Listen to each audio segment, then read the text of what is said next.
Medicine പഠിച്ച പെണ്ണ് ഡോക്ടറാണെങ്കിൽ ഭർത്താവ് എന്തായാലും ഡോക്ടറാവണം. അങ്ങനെയാണ് നമ്മൾ പറയാം അല്ലേ? പെണ്ണ് ഡോക്ടറാണ്, ഭർത്താവ് ഡോക്ടർ അല്ല. ഒരുപക്ഷെ അവൾ ഇച്ചിരി അങ്ങ് ഇകഴ്ത്തി കാണിച്ചേക്കും. ഇപ്പോ എഞ്ചിനീയറിംഗ് അല്ലേ കഴിഞ്ഞിട്ടുള്ളൂ, എന്നെ പോലെ മെഡിസിൻ പഠിച്ചിട്ടില്ലല്ലോ. സുബ്ഹാനല്ലാഹ്. ഡോക്ടറേറ്റ് നേടിയ ഒരു വനിത, അതും ഇസ്ലാമിക ശരീഅത്തിൽ ഡോക്ടറേറ്റ് കിട്ടിയ ഒരു വനിത, കാറൊക്കെ നന്നാക്കുന്ന ഗ്രീസിൽ കളിക്കുന്ന ഒരു മെക്കാനിക്കിനെ കല്യാണം കഴിച്ചിട്ടുണ്ടായിരുന്നു. അവൾ ഇസ്ലാമിക് തിയോളജിയിൽ PhD ആണ്. ഭർത്താവ് കാർ നന്നാക്കുന്ന ആളാ. പക്ഷേ നല്ല ദീനനുസരിച്ച് ജീവിക്കുന്ന മനുഷ്യനാ, അന്തസ്സിൽ അവർ ജീവിക്കുന്നു. സുബ്ഹാനല്ലാഹ്. നമ്മൾ എന്താ പറയാ, ഭർത്താവിന്റെ വീട്ടുകാർക്ക് ഭാര്യയുടെ വീട്ടുകാരുടെ അത്ര സമ്പത്തില്ല എന്ന് വിചാരിക്കുക, അത്ര വിദ്യാഭ്യാസം ഇല്ല എന്ന് വിചാരിക്കുക, ദീനൊക്കെ എമ്പാടുമുണ്ട്, എന്നാലും നമ്മളവിടെ താഴ്ത്തിക്കെട്ടും. അവിടെ ഒരു ഇകഴ്ത്തലും ഒരു നിസ്സാരപ്പെടുത്തലോ ഒരു വാക്കിലോ പ്രയോഗത്തിലെങ്കിലും വന്നു പോകുന്നുണ്ട് അല്ലേ? ദീനുണ്ടെങ്കിൽ അത് ഉണ്ടാവില്ല. ദീനുണ്ടെങ്കിൽ ആ പ്രശ്നം നിങ്ങൾ പേടിക്കണ്ട. ഭാര്യയ്ക്ക് വിദ്യാഭ്യാസമുണ്ട്, ഭർത്താവിന് വിദ്യാഭ്യാസമുണ്ട്, പക്ഷെ ആ വിദ്യാഭ്യാസത്തെക്കാൾ കൂടുതൽ അവർക്ക് ദീനീ ബോധമുണ്ട്. അങ്ങനെയാണെങ്കിൽ ആ ഒരു വീട്ടിൽ ഖദീജ റളിയല്ലാഹു അൻഹയും റസൂലുള്ളാഹി സ്വല്ലല്ലാഹു അലൈഹി വസല്ലം തങ്ങളും കഴിഞ്ഞുകൂടുമ്പോൾ എന്തൊരു സന്തോഷമാണോ അവിടെ പൂത്തുലഞ്ഞത്. ആ സന്തോഷം മുസ്ലിം വീടുകളിൽ നമുക്ക് കാണാൻ കഴിയുമായിരുന്നു.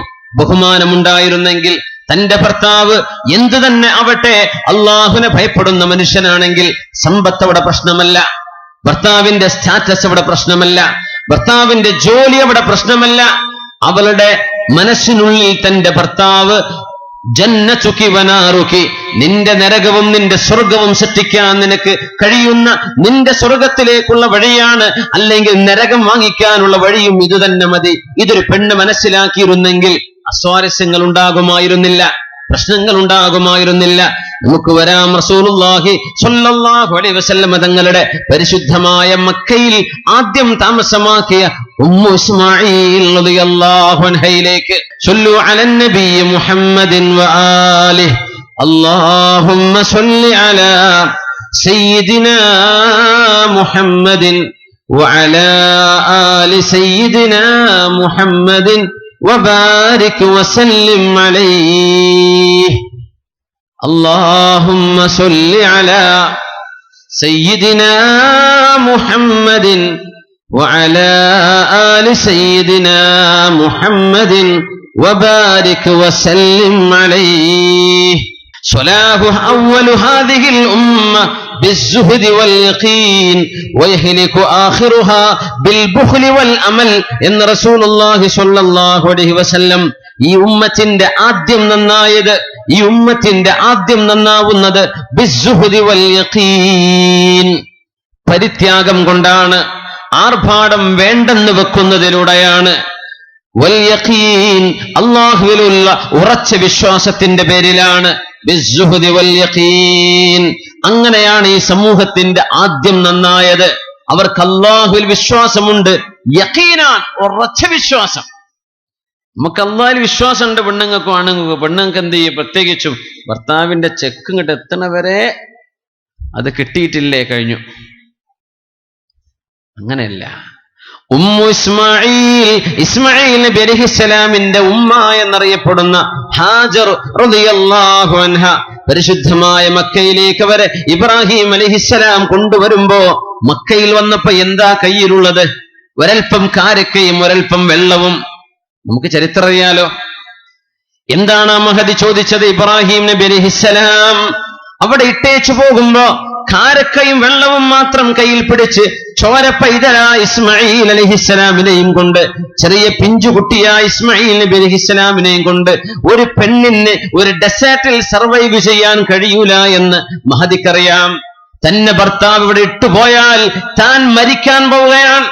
ആരുമില്ലല്ലോ.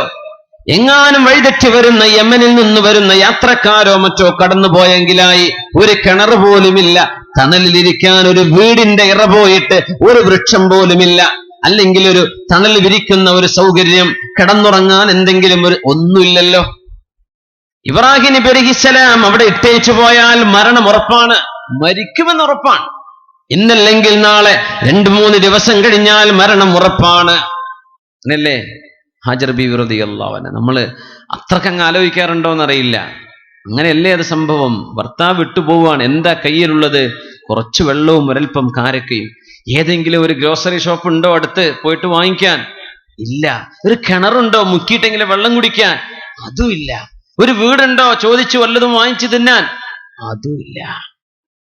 മഹദി ചോദിച്ച ഒരു ചോദ്യമാണ് ഇബ്രാഹിം നബിയോട്, യാ സയ്യിദി, എന്റെ നേതാവേ, അല്ലാഹുവിന്റെ പ്രവാചകരായവരെ, അല്ലാഹു അമറക ബിഹാദാ, എന്നെയും ഈ പിഞ്ചു കുഞ്ഞിനെയും മരുഭൂമിയിൽ കുറച്ച് കാരക്കയും വെള്ളവും തന്ന് ഇവിടെ ഇട്ടേച്ചു പോവാൻ അല്ലാഹു പറഞ്ഞതാണോ?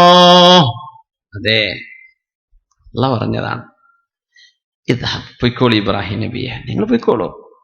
ഇദൻ ഫലൻ യുളയ്യഅനാ, എങ്കിൽ അല്ലാഹു ഞങ്ങളെ കൈവടിയുകയില്ല. അല്ലാഹു പറഞ്ഞതാണോ? പൊയ്ക്കോളൂ, പൊയ്ക്കോളൂ, പൊയ്ക്കോളൂ. അല്ലാഹുവാണോ ഏൽപ്പിച്ചത്? നിങ്ങൾ പോയാലും ഞങ്ങളുടെ കാര്യം നോക്കാൻ അല്ലാഹു ഉണ്ട്. അങ്ങനെയാണ് സഫാ മർവക്കിടയിൽ മഹദി റളിയല്ലാഹു തആല അൻഹ 7 പ്രാവശ്യം ഓടി 7ാമത്തെ തവണ മഹദി റളിയല്ലാഹു അൻഹ ഓട്ടം അവസാനിക്കുന്നത് ചെറിയൊരു ശബ്ദം കേട്ടപ്പോഴാണ്. എവിടെന്നാണെന്നറിയില്ല, സ്വ സ്വ എന്ന് പറഞ്ഞു. എവിടെന്നാണ് ശബ്ദമെന്നറിഞ്ഞില്ല. അഗിസ് ഇൻ കാന ഇൻദക ഗൗസ്, ഒരു ശബ്ദം കേട്ടു. ഞാനല്ലാത്ത ആരോ ഒരാൾ നിന്റെ പരിസരത്ത് എവിടെയോ ഉണ്ട്. അഗിസ് ഇൻ കാന ഇൻദക ഗൗസ്, വല്ല സഹായവും നിന്റെ കയ്യിലുണ്ടെങ്കിൽ അങ്ങ് സഹായിച്ചേക്ക് എന്ന് പറഞ്ഞു. അപ്പോഴാണ് മഹാനായ ജിബ്രീൽ അലൈഹിസ്സലാത്തു വസ്സലാം പ്രത്യക്ഷമാകുന്നത്. അമീനു വഹീസ്സമാ, ആകാശലോകത്ത് നിന്ന് വഹയുമായി വരുന്നവർ. മൻ അൻതി, നിങ്ങൾ ആരാണ്? അറിയാത്തത് കൊണ്ടല്ല, എന്നാലും ചോദിച്ചു. അന ഉമ്മു ഇസ്മാഈൽ വസൗജു ഇബ്രാഹിം, ഇസ്മാഈലിന്റെ ഉമ്മയും ഇബ്രാഹിം നബി അലൈഹിസ്സലാമിന്റെ പ്രിയപ്പെട്ട ഭാര്യയുമാണ് ഞാൻ. ഇലാ മൻ വക്കലകുമാ, ആരെ ഏൽപ്പിച്ചിട്ടാ നിങ്ങൾ ഇവിടെ ഇട്ടേച്ചു പോയത്? ഇലല്ലാഹ്, അല്ലാഹുവിനെ. വക്കലഹുമാ ഇലാ ഖൈരിൻ കാഫ് ലാ തഖ്ശി ദൈഅ, പേടിക്കണ്ട, നിങ്ങളുടെ കാര്യങ്ങളെല്ലാം ചെയ്തു തരാൻ കഴിയുന്ന ഒരാളെ തന്നെയാണ് നിങ്ങളുടെ ഭർത്താവ് ഏൽപ്പിച്ചത്. ഇന്നല്ലാഹ ലാ യുദയ്യിഉ അഹ്ല, അല്ലാഹുവിന്റെ ആളുകളെ അല്ലാഹു കൈവടിയുകയില്ല, അതുകൊണ്ട് പേടിക്കണ്ട. ഇങ്ങനെയല്ലേ സംസം ഉണ്ടായത്? ആ യഖീനും ഉറപ്പും കാണിച്ചു തന്ന മഹദിയല്ലേ? അതുകൊണ്ടല്ലേ വിശുദ്ധ ഖുർആൻ അവരുടെ ചരിത്രം നമ്മളോട് പറഞ്ഞത്. അതുകൊണ്ടല്ലേ ഉംറ ചെയ്യാനും ഹജ്ജ് ചെയ്യാനും പറഞ്ഞത്, അള്ളാഹുവിന്റെ ഹറമുകൾ ചെന്ന് കാണാൻ പറഞ്ഞത്. എന്തിനാണ്? ഈ യഖീൻ, അള്ളാഹുവിൽ ഉറച്ച വിശ്വാസം. മൂസാ നബി അലൈഹിസ്സലാമിന്റെ ഉമ്മയുടെ ചരിത്രം പറയുന്നുണ്ട്. ഒരു ഉമ്മ കുഞ്ഞിനെ സംബന്ധിച്ച് പേടിച്ച ഉമ്മ എന്ത് ചെയ്യും? കുഞ്ഞിനെ നെഞ്ചിലേക്ക് ചേർത്ത് പിടിക്കും. കുഞ്ഞിനെ കൈവടിയാൻ കഴിയില്ല. ഒരു കുഞ്ഞിന് വല്ലതും സംഭവിക്കുമോ എന്ന് തോന്നിയാൽ ആ കുഞ്ഞിനെ അണച്ചു കൂട്ടിപ്പിടിക്കുന്ന ഉമ്മയാണ്. അങ്ങനത്തെ ഒരു ഉമ്മ തന്നെയല്ലേ പ്രിയപ്പെട്ട മൂസാ നബി അലൈഹിസ്സലാമിനെ ഒരു പെട്ടിയിലാക്കി നൈലിലൂടെ ഒഴുക്കിക്കളഞ്ഞത്. എന്തുകൊണ്ട്? എന്റെ റബ്ബ് എന്റെ കുഞ്ഞിനെ സംരക്ഷിക്കും. ഇന്നാ റാദ്ദൂഹു ഇലൈകി വജാഇലൂഹു മിനൽ മുർസലീൻ, ഉമ്മ, ഈ കുഞ്ഞിനെ നിങ്ങൾക്ക് ഞാൻ തിരിച്ചു തരും. അല്ലാഹു നൽകിയ ഇൽഹാമായിരുന്നു. ജിബ്രീൽ അലൈഹിസ്സലാം നേരിട്ട് വന്ന് പറഞ്ഞു കൊടുത്തതല്ല മൂസാ നബിയുടെ ഉമ്മയോട്. നിരന്തരമായി അള്ളാഹുവിന്റെ ഭാഗത്തുനിന്നുണ്ടായ ഒരു തോന്നലാണത്. എന്നോട് റബ്ബ് പറയുന്ന പോലെ, അള്ളാഹു എന്നോട് പറയുന്ന പോലെ നെഞ്ചിനോട് ചേർത്ത് പിടിച്ച് കരയുന്ന ഉമ്മയാണ് ആ പിഞ്ചു പൈതലിനെ നൈലിൽ ഒഴുക്കിയത്. മഹാനായ മൂസാ നബി അലൈഹിസ്സലാം. ഇന്നത്തെ ഈജിപ്തിന്റെ കെയ്റോയുടെ മധ്യത്തിലൂടെയാ നൈൽ നദി ഇങ്ങനെ ഒഴുകുന്നത്. നമുക്കതങ്ങനെ ഓർമ്മ വരും. അവിടുത്തെ ഗൈഡുകൾ പറഞ്ഞുതരും, ഏകദേശം ഈ ഭാഗത്ത് നിന്നായിരിക്കണം മൂസാ നബി അലൈഹിസ്സലാമിനെ ഫിർഔനിന്റെ ആളുകൾ നദിയിൽ നിന്ന് പിടിച്ചു കൊണ്ടുവന്നത്. ആ പെട്ടി കരയ്ക്ക് കൊണ്ടുവന്നത് ഈ ഭാഗത്തു നിന്നായിരിക്കണം. കാരണം ഇവിടെയാണ് പുരാതന ഫറോവമാരുടെ കൊട്ടാരങ്ങൾ ഉണ്ടായത് എന്നൊക്കെ കാണിച്ചു തരും. സുബ്ഹാനല്ലാഹ്, ചരിത്രമാണത്. വിശുദ്ധമായ ഖുർആൻ, വഔഹൈനാ ഇലാ ഉമ്മി മൂസാ അൻ അർദിഇ ഫഇദാ ഖിഫ്തി അലൈഹി ഫഅൽഖീഹി ഫിൽ യം, അങ്ങനെ മാതൃക കാണിച്ച മഹദിയായ മഹാനായ മൂസാ നബി അലൈഹിസ്സലാമിന്റെ പ്രിയപ്പെട്ട ഉമ്മ ഉമ്മ മൂസ റളിയല്ലാഹു അൻഹ വരുന്നു. ഫാത്തിമ ബിൻതു റസൂലില്ലാഹ്, അല്ലാഹുവിന്റെ റസൂലിന്റെ പ്രിയപ്പെട്ട മോൾ ഫാത്തിമ റളിയല്ലാഹു അൻഹ.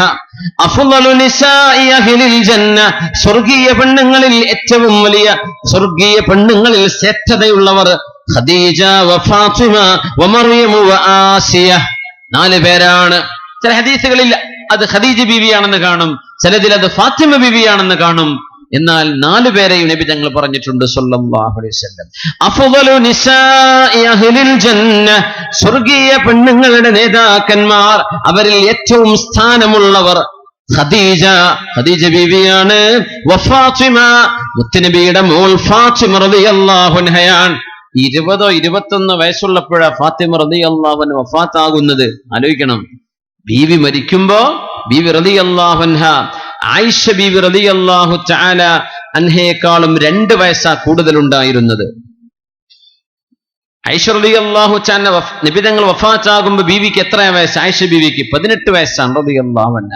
എന്ന് പറഞ്ഞ വാപ്പ മരിക്കുമ്പോ ഫാത്തിമ ബീവിക്ക് 20-21 വയസ്സ്.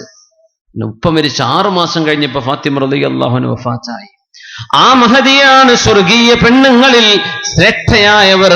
ഒന്ന് ഫാത്തിമ ബീവിയാണ്. വമറിയമു, പിന്നെ മറിയം ബീവിയാണ്. ആസിയ, ഫിർഔനിന്റെ ഭാര്യയായ ആസിയ റളിയല്ലാഹു തആല അൻഹയാണ്. ഈ ഫാത്തിമ റളിയല്ലാഹു അൻഹ അന്ന് ഗ്രൈൻഡർ ഇല്ലാത്ത കാലമാണ്. ഗ്രൈൻഡർ, അരക്കുന്ന കല്ല്, അതിൽ പ്രവർത്തിച്ചതിന്റെ പേരിൽ കൈകളിൽ മുറിവുകൾ വന്ന ഫാത്തിമ റളിയല്ലാഹു അൻഹ, നെഞ്ചിൽ മുറിവുകൾ ഉണ്ടായിരുന്ന, ജോലിഭാരം കൊണ്ട് മുറിവുണ്ടായിരുന്ന ഫാത്തിമ റളിയല്ലാഹു അൻഹ, വീട്ടിന്റെ ജോലിഭാരമുണ്ടായിട്ടും ഒരു വേലക്കാരിയെ വെക്കാതെ തസ്ബീഹുകൾ ചൊല്ലി പരിഹാരം കണ്ട ഫാത്തിമ റളിയല്ലാഹു അൻഹ, സബ്ബിഹി 33, ഉറങ്ങാൻ കിടക്കുമ്പോൾ 33 സുബ്ഹാനല്ലാഹ്, 33 അൽഹംദുലില്ലാഹ്, 34 അല്ലാഹു അക്ബർ ഈ തസ്ബീഹ് ചൊല്ലുന്നത് ഫാത്തിമ, നിങ്ങൾ ഒരു വേലക്കാരനെ വെക്കുന്നതിനേക്കാളും നിങ്ങൾക്ക് ഖൈറാണെന്ന് മഹാനായ റസൂലുള്ളാഹി സ്വല്ലല്ലാഹു അലൈഹി വസല്ലം. ഇമാം ശഅബി തങ്ങൾ ഉദ്ധരിക്കുന്ന ഒരു സംഭവമുണ്ട്. ഫാത്തിമ ബീവിക്ക് റളിയല്ലാഹു അൻഹയ്ക്ക് അസുഖം വന്നപ്പോ, ഫാത്തിമ ബീവിക്ക് അസുഖമായി. ഉപ്പയുടെ വഫാത്തിന് ശേഷം ആ 6 മാസത്തിന്റെ ഇടയ്ക്ക് ബീവിക്ക് വളരെ പ്രയാസകരമായ അസുഖം വന്നപ്പോ അബൂബക്കറിൻ സിദ്ദീഖ് റളിയല്ലാഹു അൻഹു ഫാത്തിമ ബീവിയെ സന്ദർശിക്കാൻ വരുന്നു. ഫസ്തഅദന, സിദ്ദീഖ് തങ്ങൾ സമ്മതം ചോദിച്ചു റളിയല്ലാഹു അൻഹു, സമ്മതം ചോദിച്ചു. ബീവി വഫാത്താകാൻ പോകുന്ന സമയമാണ്, രോഗാവസ്ഥയിലാണ്. സിദ്ദീഖ് റളിയല്ലാഹു അൻഹു വാതിൽക്കൽ വന്നു. ബീവിക്ക് സുഖമില്ല എന്ന് കേട്ടപ്പോ വീട്ടുകാരെ ആശ്വസിപ്പിക്കാൻ വന്നതാണ്. ഭർത്താവ് അലി റളിയല്ലാഹു അൻഹു എന്താ ചെയ്തെന്നറിയോ?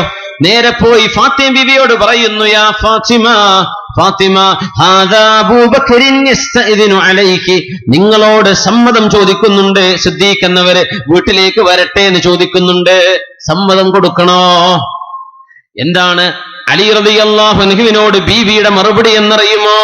അതുഹിബ്ബു അൻ ആദന ലഹ്, സിദ്ദീഖ് തങ്ങൾക്ക് സമ്മതം കൊടുക്കുന്നത് അലിയാരെ നിങ്ങൾക്ക് ഇഷ്ടമാണോ? എങ്കിൽ ഞാൻ കൊടുക്കാം. എന്താണ് ആ ബഹുമാനം? അലി തങ്ങൾക്ക് പറഞ്ഞൂടെ, എന്റെ വീടല്ലേ, വന്നോട്ടെ. ഭാര്യയായ ഫാത്തിമ റളിയല്ലാഹു അൻഹയെ രോഗസന്ദർശനത്തിന് വരുന്ന സിദ്ദീഖ് എന്നവരെ സമ്മതം കൊടുക്കണോ? ഉപ്പയുടെ പ്രായമുള്ള 61 വയസ്സ് പ്രായമായി നിൽക്കുന്ന സിദ്ദീഖ് റളിയല്ലാഹു അൻഹു, ഉപ്പയുടെ 60 കൊല്ലത്തെ കൂട്ടുകാരനാ സിദ്ദീഖ് റളിയല്ലാഹു അൻഹു. അലി തങ്ങൾ ഫാത്തിമ ബീവിയോട്, ഫാത്തിമ സമ്മതം കൊടുക്കണോ? ബീവി അങ്ങോട്ട്, നിങ്ങൾക്ക് ഇഷ്ടമാണോ ഞാൻ സമ്മതം കൊടുക്കുന്നത്? ഇവിടെ നമ്മൾ പെണ്ണുങ്ങൾ മനസ്സിലാക്കണം, വീട്ടിൽ ഇഷ്ടമുള്ള ആളുകളെ കൊണ്ടുവരാനോ വീട്ടിലേക്ക് കൊണ്ടുവന്ന് അവർക്ക് ഭക്ഷണം കൊടുക്കാനോ പാനീയം കൊടുക്കാനോ നിങ്ങളുടെ ഭർത്താവ് സമ്മതം തരാത്തവർക്ക് നിങ്ങൾക്കത് കൊടുക്കാൻ പാടുള്ളതല്ല. നിങ്ങളുടെ ഭർത്താവിന് ഇഷ്ടമില്ലാത്ത ആളുകളെ ഭർത്താവിന്റെ വീട്ടിലേക്ക് നിങ്ങൾക്ക് പ്രവേശിപ്പിക്കാൻ അള്ളാഹുവിന്റെ ശറഅ് അനുവാദം തന്നിട്ടില്ല. ഇതൊരു വീട് ഒരു മനുഷ്യന്റെ പ്രൈവസിയാണ്. വീടുകൾ കുത്തി തുറക്കുകയും വീടുകൾ അടിച്ചു തകർക്കുകയും വീടുകൾക്കുള്ളിൽ വന്ന് കൊലപാതകം ചെയ്യുകയും ചെയ്യുന്ന ഒരു സാഹചര്യത്തിലാണ് ഇസ്ലാം ഒരു വീട്ടിൽ കൊടുത്തിട്ടുള്ള പ്രൈവസിയെ കുറിച്ച് നമ്മൾ മനസ്സിലാക്കുന്നത്. ഒരു വീട് ഒരു മനുഷ്യന്റെ സ്വകാര്യതയാണ്. വിളിച്ചു പറയാതെ വന്നേക്കരുത്. നിങ്ങൾ ഏത് വലിയ നേതാവിനെ കാണാൻ പോവുകയാണെങ്കിൽ തന്നെയും ഒരു മനുഷ്യൻ വിശ്രമിക്കുന്നത് അവനവന്റെ വീട്ടിലായിരിക്കും. ആ വിശ്രമസ്ഥാനത്തിൽ ആ മനുഷ്യന് വിശ്രമം കഴിഞ്ഞ് എത്രയോ ജോലികൾ കാണും. നിങ്ങൾക്കൊരു പക്ഷേ ജോലിയില്ലാത്ത നേരം നിങ്ങൾ കടന്നു ചെന്ന ഒരു മനുഷ്യന്റെ വിശ്രമം ഡിസ്റ്റർബ് ചെയ്യാൻ പാടില്ല. കാലേ കൂട്ടി ചോദിച്ച് വന്നോട്ടെ, പ്രയാസമില്ലെങ്കിൽ ഞാൻ വന്നോട്ടെ എന്ന് പറഞ്ഞുകൊണ്ടല്ലാതെ ഒരു മനുഷ്യന്റെ വീട്ടിലേക്ക് ഡിസ്റ്റർബ് ചെയ്തുകൂടാ എന്ന് ശറഇന് കാഴ്ചപ്പാടുണ്ട്.